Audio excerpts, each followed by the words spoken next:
The year was 1542, and within the vermilion walls of Beijing's Forbidden City, a horror beyond imagination was unfolding in silence. The morning mist that drifted across the imperial gardens carried with it the metallic scent of terror and the whispered prayers of young women who knew they might not survive another dawn. This was not the glorious seat of Ming dynasty power that foreign ambassadors glimpsed during ceremonial visits. This was something far more sinister. A vast laboratory where human suffering was distilled into the mad fantasies of immortality, where the screams of innocence were muffled by silk curtains and centuries of imperial tradition. The architect of this nightmare was the Jiajing Emperor, Zhu Hukong, a man whose very name had become synonymous with cruelty throughout the empire.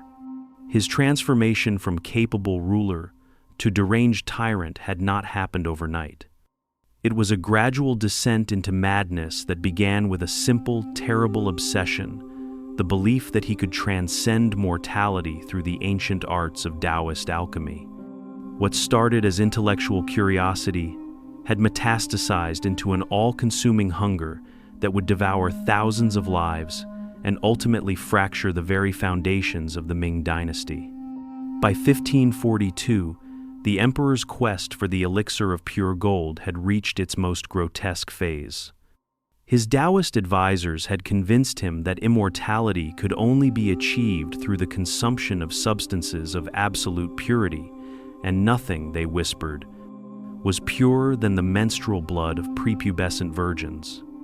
This wasn't merely a perverse notion entertained in private chambers. It had become official imperial policy, enforced with the full weight of the Dragon Throne's authority. Across the vast Ming Empire, families watched in helpless horror as their daughters, some barely past their 10th year, were seized by imperial conscription gangs and dragged away to serve the emperor's unholy appetites. The collection process itself was a masterpiece of systematic cruelty designed to extract maximum suffering from its victims.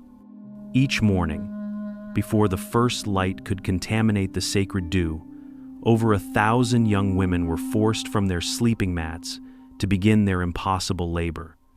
Armed with razor-sharp knives, they moved through the imperial gardens like wraiths, carefully slicing banana leaves to collect the moisture that had gathered during the night. The quota was staggering: 40 jin, approximately 40 pounds of pure dew per day per girl. Their hands, raw and bleeding from the repetitive motions, left crimson traces on the jade-green leaves, a grim reminder that purity, in the emperor's estimation, could only be achieved through the systematic destruction of innocence. The penalty for failure was swift and absolute. A single drop spilled, a moment's trembling that allowed precious dew to fall upon the marble stones, a perceived impurity in the collection. Any of these minor infractions could result in immediate execution. The palace eunuchs who supervised this daily harvest had become connoisseurs of suffering, their soft hands and perfumed robes masking hearts that had long since calcified into instruments of imperial terror. They moved through the gardens with the casual authority of men who understood that human life was the cheapest commodity in the Forbidden City, dispensable as the morning mist that would burn away with the rising Sunday. The emperor himself had become a phantom within his own palace, rarely emerging from the hall of mental cultivation where his alchemical furnaces burned day and night. The acrid smoke of mercury and cinnabar that poured from the chimneys of his workshops had begun to stain the very air of the Forbidden City, creating an atmosphere so toxic that even the palace guards developed chronic coughs and trembling hands. But Jiajing was oblivious to such mundane concerns. His world had narrowed to the obsessive pursuit of a single goal: the creation of an elixir that would grant him eternal life and allow him to rule China forever. The human cost of this obsession was staggering in its scope and chilling in its systematic nature. Contemporary palace records, written in the careful calligraphy of terrified scribes, document the deaths of more than 200 palace women during Jiajing's reign. These were not casualties of disease or old age, but deliberate executions carried out to feed the emperor's paranoia and his insatiable demand for absolute obedience. The mathematics of murder were precise. 3 to 4 women died every month, their bodies quietly disposed of in unmarked graves outside the palace walls, their names struck from all official records as if they had never existed at all. But even these horrific statistics fail to capture the full scope of the tragedy. The mortality rate among palace women had reached catastrophic levels. Of every 100 young women who entered the Forbidden City's gates, 30 would be dead within 5 years. This wasn't the natural attrition of a difficult life, but the direct result of impossible labor, deliberate starvation, toxic exposure to alchemical fumes, and the emperor's arbitrary fits of rage. Death had become so commonplace within the palace walls that the surviving women had developed their own grim rituals, forbidding farewell to companions who simply vanished in the night, their screams echoing from the hall of mental cultivation until they suddenly, mercifully stopped. The psychological toll was perhaps even more devastating than the physical carnage. These young women, torn from their families and thrust into a world where survival depended on absolute invisibility, had been systematically stripped of their humanity. They moved through the palace corridors like ghosts, their eyes downcast, their voices reduced to whispers, their spirits crushed under the weight of constant terror. Sleep brought no respite, for their dreams were haunted by visions of the alchemical chambers where their companions had disappeared, where the emperor's Taoist masters practiced arts too horrible to name in daylight. The very architecture of the Forbidden City seemed to conspire in this systematic degradation of human dignity. The soaring walls that had once symbolized imperial majesty now served as barriers to escape, while the intricate network of chambers and courtyards created endless opportunities for surveillance and sudden, violent discipline. Every corner held the potential for arbitrary punishment. Every shadow concealed the possibility of summary execution. The palace that had been designed to showcase the glory of Chinese civilization had been transformed into a maze of fear, where the only law was the emperor's whim, and the only certainty was that tomorrow might bring death. Yet even in this abyss of human cruelty, something was stirring. Among the 1,000 women trapped within the palace walls, a dangerous sentiment was beginning to take root. It wasn't hope that luxury had been beaten out of them long ago. It was something far more perilous, the cold, calculated fury of those who had absolutely nothing left to lose. In whispered conversations held in the darkest hours before dawn, in glances exchanged over baskets of blood-stained leaves, in the shared understanding that death was not a possibility but an approaching certainty, a conspiracy was forming that would shake the very foundations of the Dragon Throne and leave an indelible stain on Chinese history. The transformation from despair to desperate fury did not happen in a single moment of revelation, but through the slow accumulation of unbearable witness.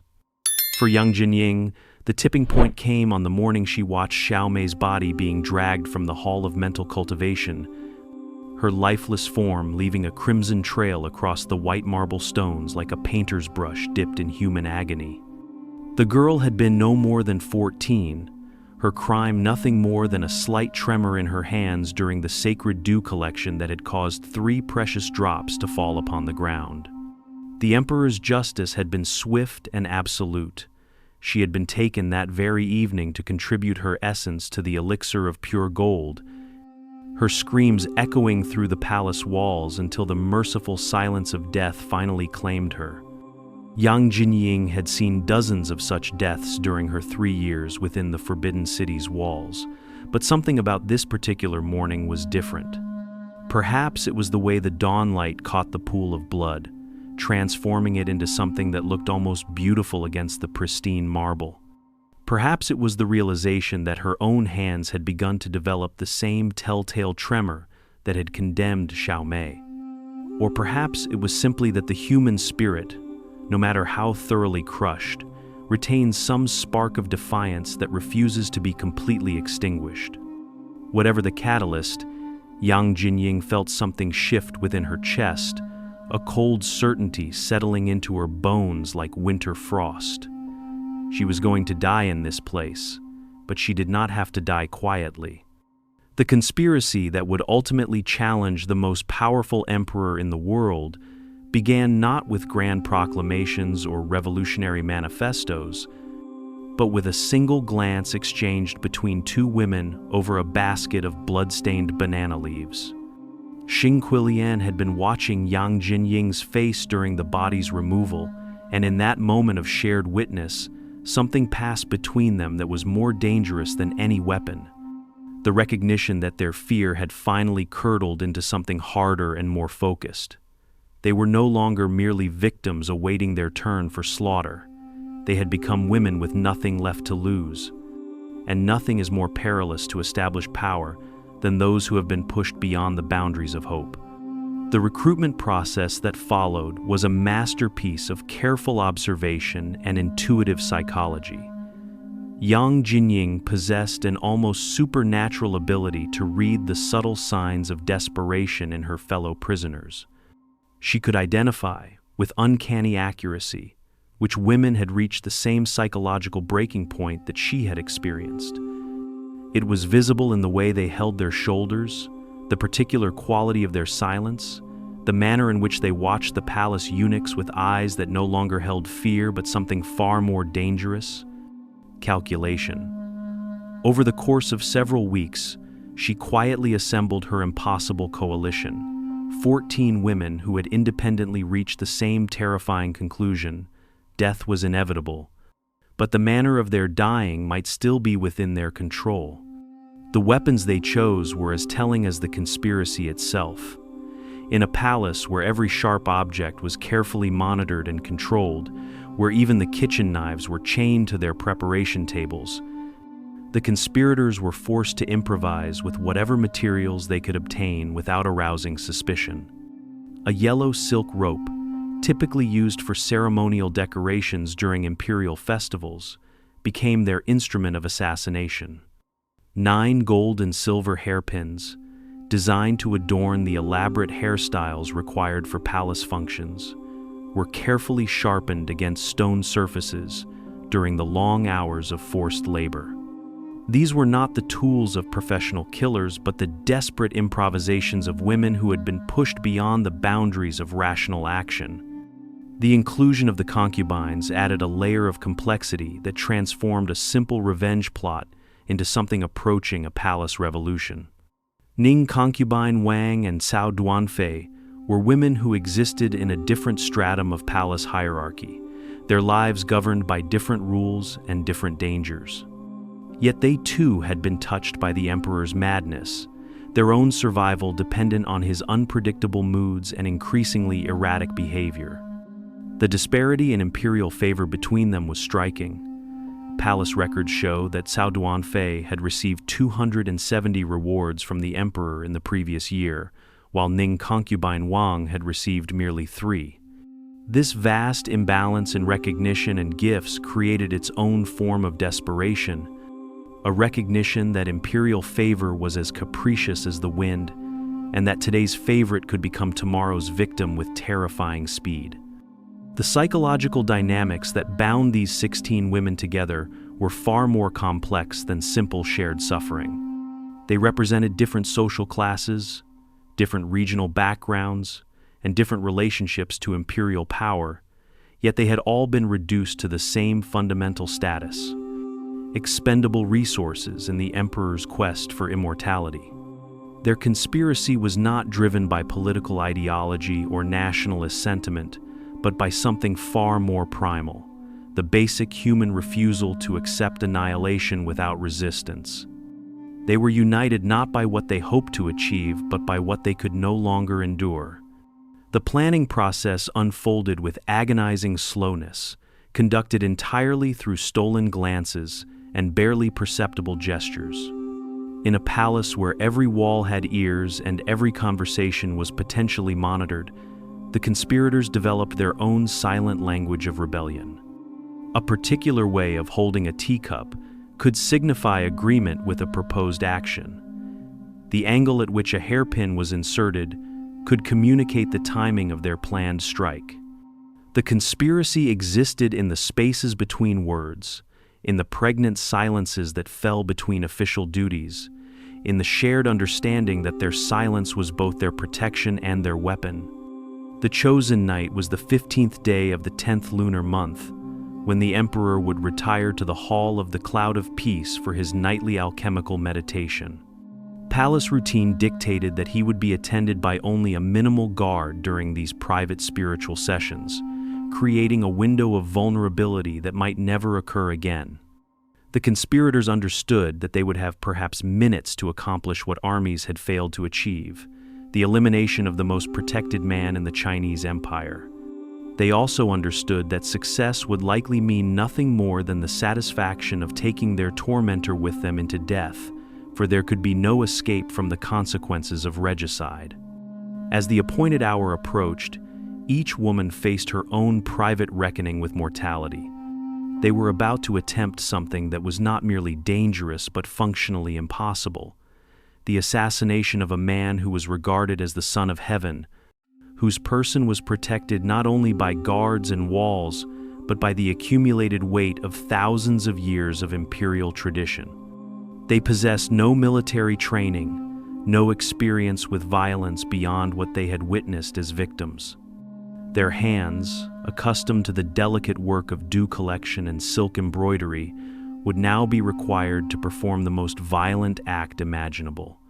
Yet as the palace drums marked the passage of time toward their appointment with destiny, something extraordinary occurred among these doomed women. The terror that had defined their existence for so long began to transform into something approaching peace.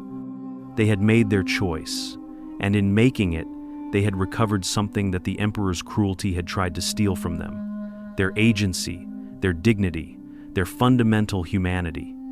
For the first time in years, they were no longer merely victims awaiting their fate, but actors in their own story, authors of their own conclusion. The night air carried the familiar scents of the forbidden city: incense from the emperor's chambers, the metallic tang of fear that seemed permanently embedded in the stones, and something else, the almost imperceptible smell of change, of history preparing to pivot on the actions of 16 desperate women who had finally decided that some forms of death were preferable to continued life. The stillness of the Hall of the Cloud of Peace shattered not with the whisper of silk rope finding its mark, but with the desperate thrashing of 16 amateur assassins whose hands had never known violence. It was the hour between midnight and dawn on that October night in 1542, when history pivoted on the fumbling of a single knot. The yellow silk rope, meant to deliver the empire from its tormentor, twisted uselessly around the Jiajing emperor's throat, its ceremonial weave refusing to tighten with the brutal efficiency required for regicide. In that moment of catastrophic failure, as the emperor's eyes bulged with the recognition of betrayal rather than the peaceful surrender to death, Zhang Jinlian's nerves shattered like porcelain dropped on marble. Her shriek pierced the night air at precisely 3 a.m, a sound so primal and desperate that it summoned not just the palace eunuchs, but the very demons of imperial retribution. That single cry, born of terror and desperation, sealed the fate of her 15 companions as surely as any executioner's blade. The rescue that followed was a masterpiece of imperial efficiency, orchestrated by Empress Fang, whose political survival depended entirely on her husband's continued breathing. 12 eunuchs swarmed the chamber, their soft hands and perfumed robes suddenly transformed into instruments of salvation for the most hated man in China. They found the emperor barely clinging to consciousness, his face purple with strangulation, his pulse threading through his veins like whispers of the death that had nearly claimed him. For 7 agonizing hours, imperial physician Xu Shen worked with the desperate intensity of a man who understood that failure meant his own appointment with the executioner's block. The emperor's recovery was not a return to life, but a resurrection into pure, calculated fury. When consciousness finally flickered back into those cruel eyes, it brought with it a rage so consuming that it would redefine the very concept of imperial justice. The near-death experience had not humbled the Son of Heaven. It had transformed him into something infinitely more dangerous, a mortal man who had tasted his own mortality and found it unacceptable. The interrogations began before the emperor could even speak clearly, conducted in chambers deep beneath the Forbidden City, where screams could not disturb the morning rituals of palace life. The 16 women, along with the 2 implicated concubines, were subjected to tortures so systematic and prolonged that their eventual confessions became less important than the process itself. This was not about extracting truth, but about transforming human beings into examples, about reducing defiant women into cautionary tales written in blood and broken bone. The sentence, when it came, was pronounced with the ceremonial gravity reserved for matters of cosmic significance. Lingchi, death by 1,000 cuts, was not merely an execution method, but a ritual annihilation designed to destroy not just the body, but the very soul of the condemned. According to traditional belief, dismemberment prevented peace in the afterlife, ensuring that the emperor's vengeance would echo through eternity itself. This was justice elevated to the level of theological warfare. The execution ground in the Forbidden City's western courtyard had been transformed into an amphitheater of state-sponsored cruelty. Scaffolds rose like altars dedicated to imperial power, while crowds of court officials and palace servants gathered in carefully arranged hierarchies of witness. The morning sun cast long shadows across the white marble stones, shadows that would soon be stained with a testament to what happened when mortals dared challenge the divine right of emperors. The executioner who approached the bound women was not a brute, but an artist, a master craftsman whose medium was human suffering and whose canvas was living flesh. His tools were arranged with surgical precision, knives of varying sizes, each designed for specific cuts, each sharpened to achieve maximum pain while prolonging consciousness. The process began not with violence but with explanation, as the executioner detailed exactly what would happen to each woman, ensuring that terror preceded agony by long, excruciating minutes. Yang Jinying, the conspiracy's architect, was selected for the honor of dying first, her execution serving as both punishment and performance for her companions who would follow. The first cut, delivered with practiced precision to her shoulder, drew a line of crimson that seemed to glow against her pale skin. The crowd's collective intake of breath was audible, a sound that mixed anticipation with the primal recognition that they were witnessing something that would haunt their dreams for years to come. What followed was not a quick descent into merciful unconsciousness, but a methodical dismantling of human anatomy that stretched across hours under the unforgiving Sunday. Each cut was calculated to peel away layers of flesh while preserving the vital organs that sustained consciousness. The executioner's skill lay not in causing death but in preventing it, in maintaining the exquisite balance between agony and oblivion that kept his victims aware of every slice, every separation of muscle from bone. The sounds that filled the courtyard defied description, not quite screams, for the human voice cannot sustain such intensity, but something more primal, more elemental.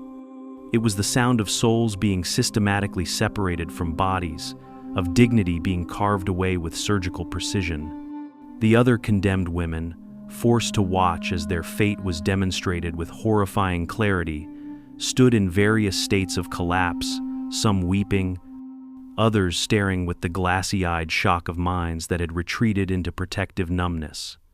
By the time the sun reached its zenith, Yang Jinying's body had been reduced to its component parts, displayed like cuts of meat in a butcher's shop. Her head, finally severed in an act of mercy that came hours too late, was held aloft for the crowd's inspection, blood still dripping from the severed neck onto the marble stones below. The executioner moved to his next victim with the methodical patience of a craftsman who understood that true artistry could not be rushed. Xing Quilian's death followed the same horrific pattern, though her cries seemed to carry a different quality, not just pain but a desperate fury that echoed even as her voice grew weak. One by one, the women who had dared to dream of ending the emperor's reign were systematically destroyed, their bodies carved into pieces that would be distributed throughout the empire as warnings. The process continued through the afternoon and into the evening, a day-long festival of imperial vengeance that would be remembered as the most extensive public execution in Ming Dynasty history.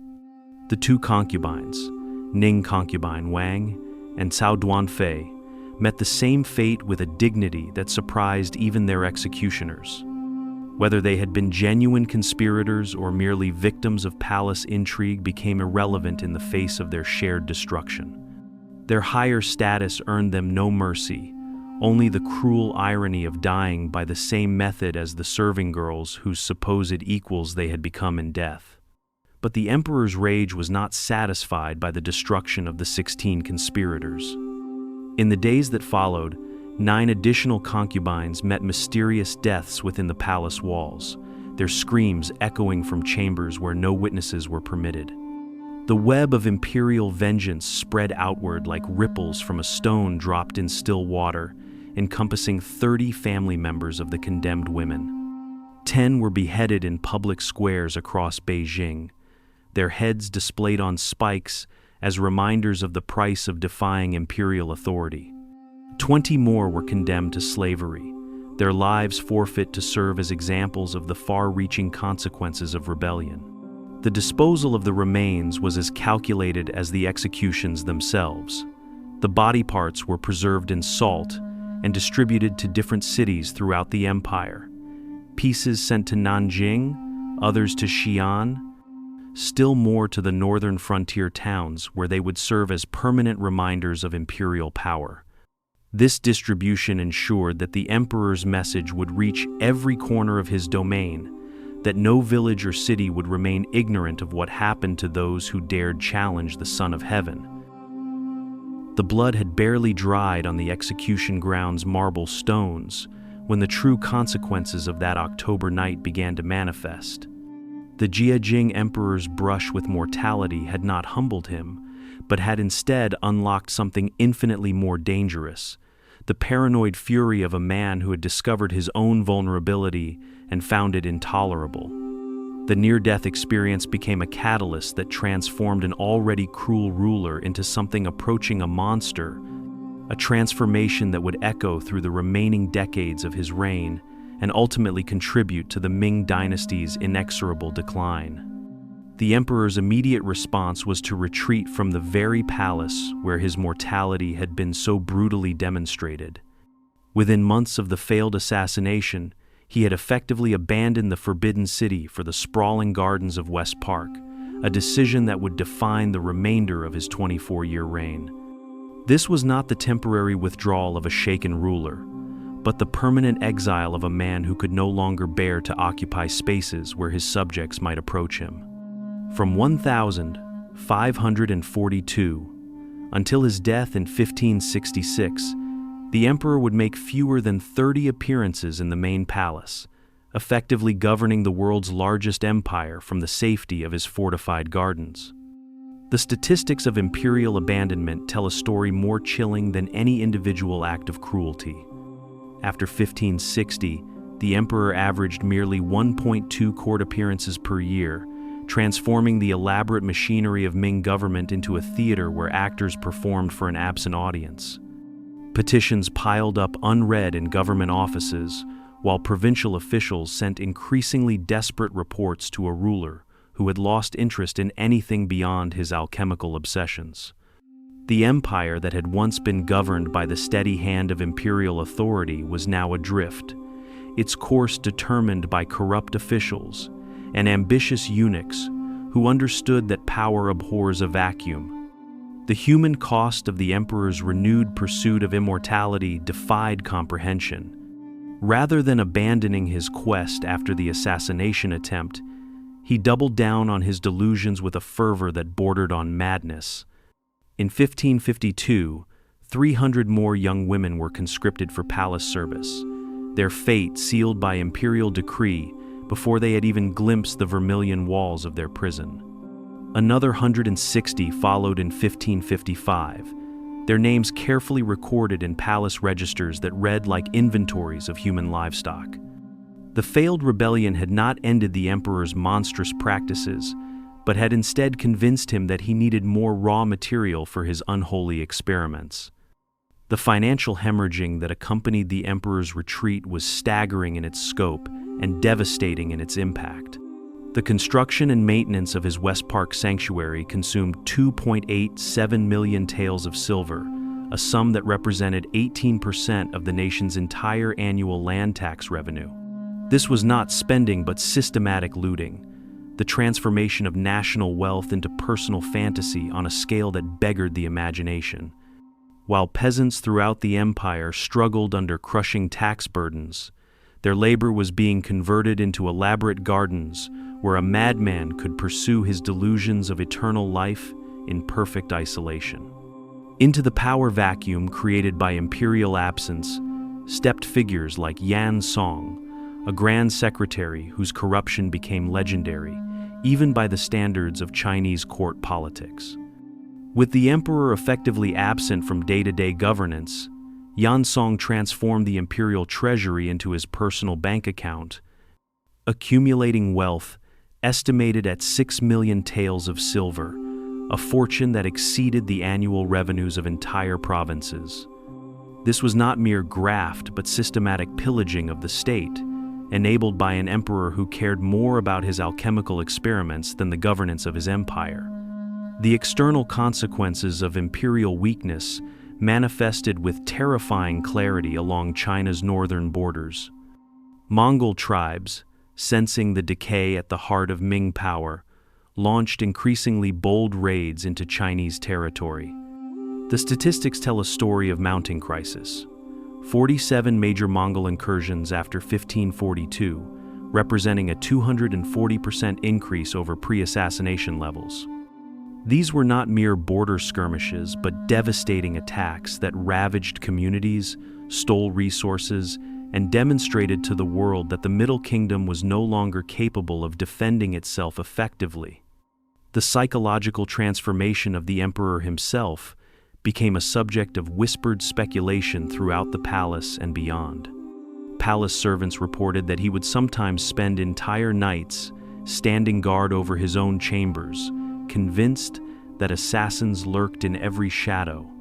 His Taoist rituals became increasingly elaborate and desperate, incorporating ever more exotic ingredients in his quest for the elixir that would grant him eternal life.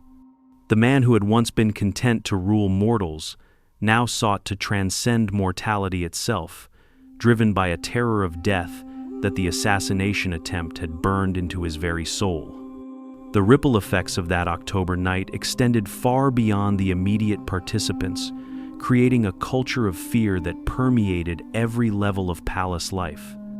Servants who had once moved freely through the imperial chambers now crept through corridors like ghosts, terrified that any sudden movement might be interpreted as threatening.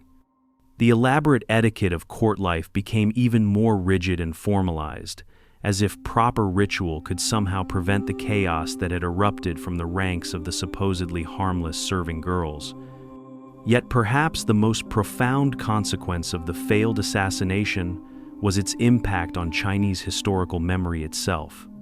The brutality of the executions, the systematic destruction of 16 young women who had dared to dream of freedom, became a wound in the collective consciousness that would never fully heal. Later, historians would struggle to reconcile the image of benevolent imperial authority with the reality of what had occurred in that Western courtyard, their chronicles growing vague and euphemistic when addressing the events of 1542. The artistic record preserved what official histories tried to obscure. In Qiu Ying's masterful rendering of Along the River during the Qingming Festival, careful observers can identify 16 female figures, each holding cords or ropes, woven subtly into the bustling street scenes. This was not coincidence but deliberate commemoration, an artist's way of ensuring that the memory of those who died would survive even when their names had been struck from official records. The painting stands as a testament to the power of art to preserve truths that power would prefer to forget. The failed assassination of 1542 marked a turning point not just in the Jiajing emperor's reign, but in the trajectory of the Ming dynasty itself. The paranoia it unleashed, the administrative chaos it enabled, and the financial devastation it accelerated would contribute to weaknesses that would plague subsequent emperors for generations. The women who died that day had sought to end a tyrant's reign with their crude weapons and desperate courage. They failed in their immediate objective but succeeded in ways they could never have imagined, creating a legacy of resistance that would inspire future generations and contributing to the eventual downfall of the very system they had died trying to overthrow. The blood-stained marble of the Forbidden City's western courtyard was eventually scrubbed clean, but the stain on imperial authority proved indelible. The screams of 16 young women had been silenced, but their echo would reverberate through the halls of power for decades to come, a constant reminder that even the most absolute authority is vulnerable to those who have nothing left to lose. In seeking to demonstrate the futility of resistance, the emperor had instead created a powerful symbol of the price that tyranny eventually pays for its excesses. The story of those 16 women, carved to pieces for daring to dream of freedom, stands as both a monument to human courage and a warning about the corrupting nature of absolute power. Their names may have been erased from official histories, but their sacrifice became part of the larger narrative of human resistance to oppression, proof that even in the darkest circumstances, the human spirit retains the capacity to choose dignity over submission, even when that choice leads inevitably to death.